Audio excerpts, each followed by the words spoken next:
Rafael, psicólogo, e a coisa certa talvez não produza nenhum resultado gratificante ou positivo, mas a coisa certa continua sendo a coisa certa. Hoje eu vou falar sobre o protagonista do magnífico mangá de Monster, Kenzo Tema. Tem spoiler de tudo. Vamos lá. A história de Monster está para nos mostrar o quanto que o mundo não é preto no branco. Por mais que queremos que seja assim, é mais fácil. Seria muito mais fácil se as coisas fossem ou é isso ou é aquilo. Mas não é assim. Pelo menos não aqui, na Terra. Ser protagonista não deve ser fácil. Ainda mais em um universo onde o seu inimigo é justamente o Johann Liebert, um dos melhores antagonistas. E para você ter um melhor antagonista, você tem que ter um protagonista à altura. E é isso que é o Tema. Tema é um médico e no universo de Monster é um dos melhores do mundo. Extremamente dedicado e com um futuro brilhante pela frente. O médico por si só sabe, ele sente o peso das vidas em suas mãos. Tema leva essa frase ao limite. O grande objetivo dele, de fato, é salvar vidas. Porém, o que o personagem sente em toda a história do anime é justamente o peso por ter salvo uma vida. Tema, desde o começo do anime, já precisa lidar com paradigmas. Ele vai conviver com dilemas complicados, como o nem toda vida tem o mesmo valor. Tema reluta o tempo inteiro entre o que ele quer de fato e o que é exigido dele. Tanto sua noiva quanto o pai dela, o dono do hospital onde ele trabalha, todos eles vêm com essa filosofia de que nem todas as vidas têm o mesmo valor. Algumas valem mais do que outras. No fundo, o Tema sabia que isso não era verdade. E com isso ele é quase consumido pelo ambiente. Porém, ele resiste. Até que ele é pego por uma situação paradoxal. O dia onde uma criança sofre um tiro na cabeça e ele se torna a pessoa ali a ter que lidar com aquilo. Afinal, ele é um dos melhores médicos da região. E quando ele está prestes a operar, a fazer o seu trabalho, ele recebe um aviso que precisa deixar a operação daquela criança para priorizar um prefeito. Alguém que politicamente seria melhor para o hospital. Tema se recusa a fazer isso. Afinal, a criança tinha chegado primeiro. Tema prioriza os seus valores nesse momento. E com isso ele perde, entre aspas, muita coisa. A sua noiva, por exemplo, deixa ele. E a influência que ele tinha no hospital também é perdida, porque ele desacatou uma ordem. Tema se sente aliviado. Só que por essa simples ação, Tema acaba perdendo tudo. O sistema não iria compensar ele justamente por estar apenas fazendo o seu próprio trabalho. Tema decide fazer a coisa certa mesmo que isso cause danos a ele. Essa é a dinâmica da honestidade. O comportamento humano está focado em fazer coisas que pareçam certas a curto prazo, em vez de coisas que pareçam certas a longo prazo. A compaixão é com certeza uma das maiores virtudes do ser humano. A literatura científica está repleta de estudos que demonstram os benefícios da compaixão. Não temos ela por acaso. Os benefícios vão além daqueles que recebem, mas também para aqueles que a sentem. É uma grande virtude, talvez uma das maiores. A compaixão do Tema é extrema. Ele prioriza o trabalho a qualquer preço. Em diversos momentos, colegas dele acabam o alertando para ele aproveitar mais a vida. Porém, ele acaba por não fazer isso. Por vezes, Tema negligencia até mesmo sua própria saúde em prol de outras pessoas, ocorrendo o desgaste por empatia, ou também chamado de fadiga da compaixão. É algo que acontece com muito mais frequência com profissionais da saúde, por exemplo, já que geralmente essas pessoas estão expostas a situações de traumas prolongados de outras pessoas. Ela também costuma afetar mais trabalhadores mais dedicados, pessoas que continuam a ajudar trabalhando em turnos extras ou em dias de folga, negligenciando seu próprio autocuidado. Alguns psicólogos e psiquiatras também passam por isso, o chamado estresse traumático secundário. Refere-se a uma experiência traumática e estressante sem exposição direta ao trauma. Geralmente acontece com profissionais que se expõem excessivamente a ouvir histórias altamente estressantes. Geralmente ocorre muito com psicólogos da área criminal, que tem mais contato direto com histórias mais pesadas. Nós, seres humanos, temos uma facilidade enorme em nos habituarmos com as coisas. A habituação, na verdade, é uma proteção pra gente. Nos acostumamos com as coisas, nos acostumamos até mesmo com situações ruins. E, na verdade, isso é uma dádiva. Imagina se importássemos com o mesmo estímulo durante toda a vida. Imagina se, por exemplo, perdêssemos alguém e ficássemos sofrendo da mesma forma durante toda a vida. Só que esse seria um dos menores problemas do Tema. Salvar esse garoto mudou sua vida. As pessoas que ficaram contra ele acabaram morrendo misteriosamente. O causador daquilo era aquele garoto. Tema começa a ligar os pontos e perceber que o garoto que ele salvou foi o responsável por várias mortes. Com isso, a culpa o corrói e ele começa a deixar pra trás a função de médico para ir em busca de tirar essa vida dessa pessoa, desse garoto que agora era um adulto, que continuava a tirar muitas vidas. A vida do Tema sofre uma grande ruptura e mudança. Rupturas e mudanças repentinas de forma descendente, ou seja, para o pior, é algo que costuma nos afogar. É algo extremamente desafiador. A vida linear, ou seja, aquela que planejamos passo a passo e que no final exatamente estaremos onde queremos, infelizmente não existe. Não que não podemos nos planejar, muito pelo contrário. Inclusive o planejamento te ajuda nisso, te ajuda a aliviar essas dores. Mas existem coisas que estão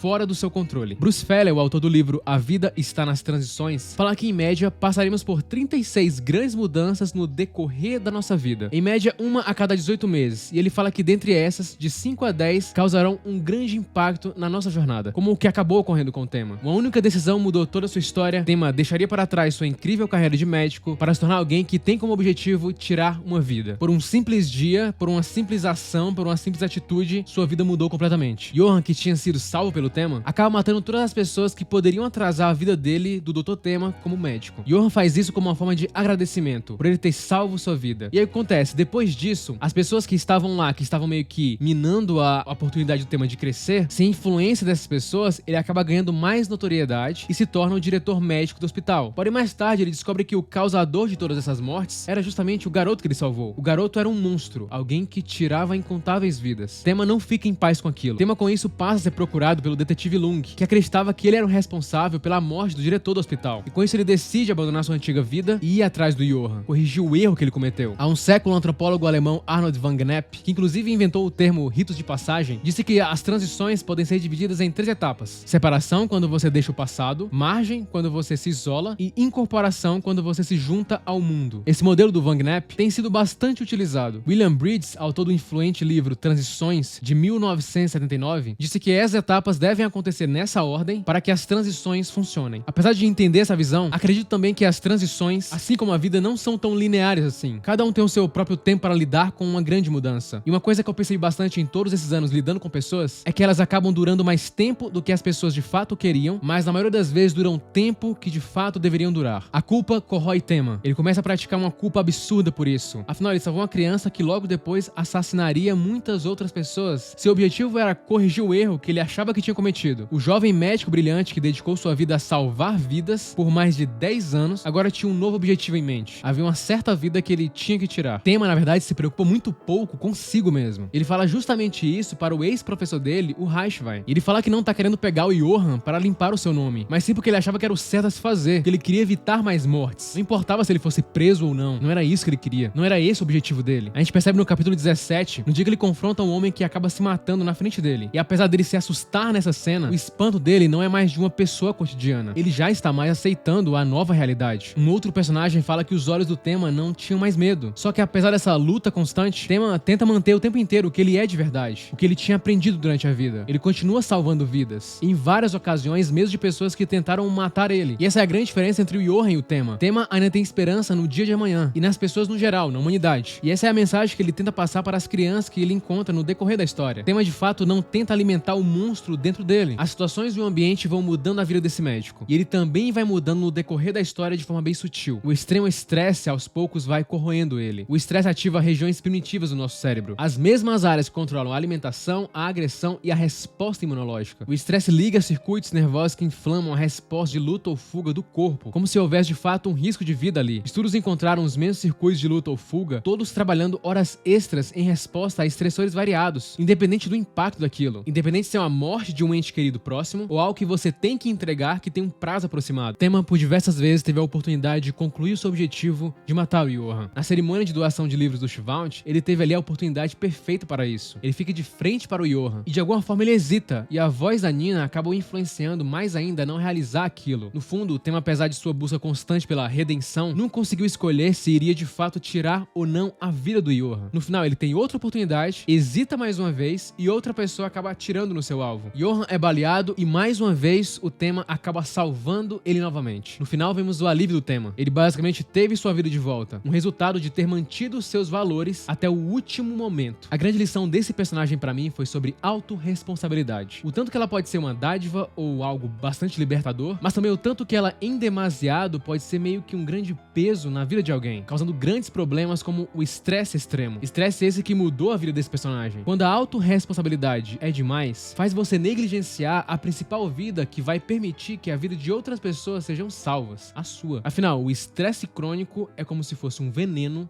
lento. Curta, se inscreva e compartilhe. É apenas o começo.